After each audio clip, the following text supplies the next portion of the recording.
by the Imperial War Museum to do a performance based on this diagram, which was in a US War Department munitions book.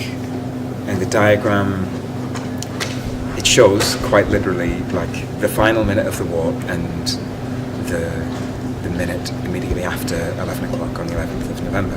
And what we decided to do was imagining these 6 lines on this diagram heading off into the next 100 years, and us trying to write about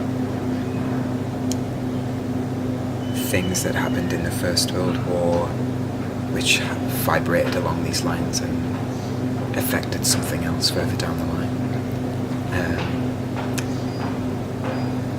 And then we started to research it, and probably what we thought was going to be a set of instrumentals with clever titles has mostly turned into a set of songs, because that's where the research led us, because we found out so many crazy and amazing things. But in terms of what the songs are, we've tried to focus on small stories. So for the song, which is I suppose about reparations, the song is really about somebody working in the German treasury, like in 2010, whose job it is, whose like boring bureaucratic job it is, to make sure that this debt repayment related to something that happened 92 years before gets done. And you know, those reparations had a huge impact on 20th century history, because the feeling of injustice around it was like a central part of Hitler's rise to power. I'm talking as if I know anything about history. I mean, tonight I'm a drummer, but like this is how far we've got into this. So yeah, just like, you know, there's someone in an office whose job it was to sort this out. This thing of like such magnitude related to this task of such bureaucratic like nothingness.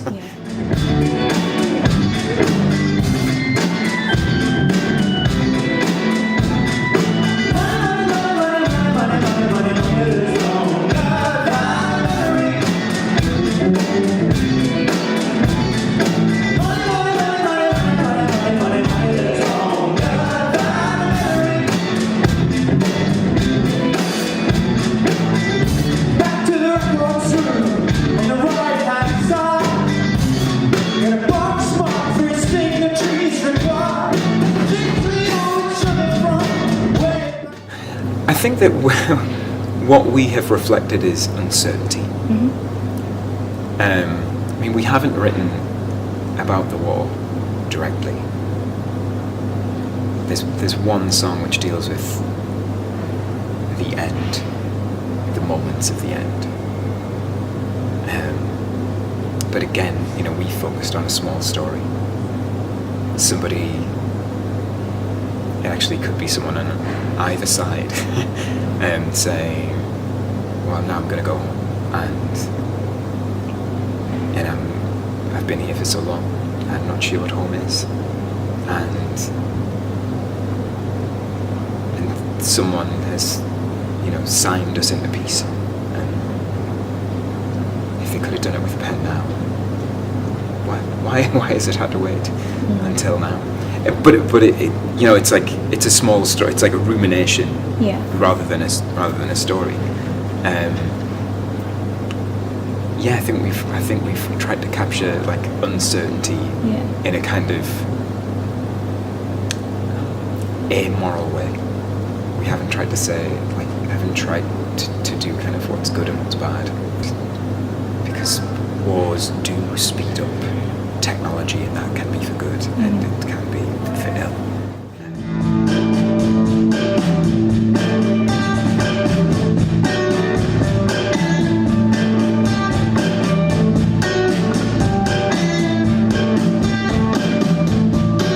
It'll be a view on it that hasn't been done before.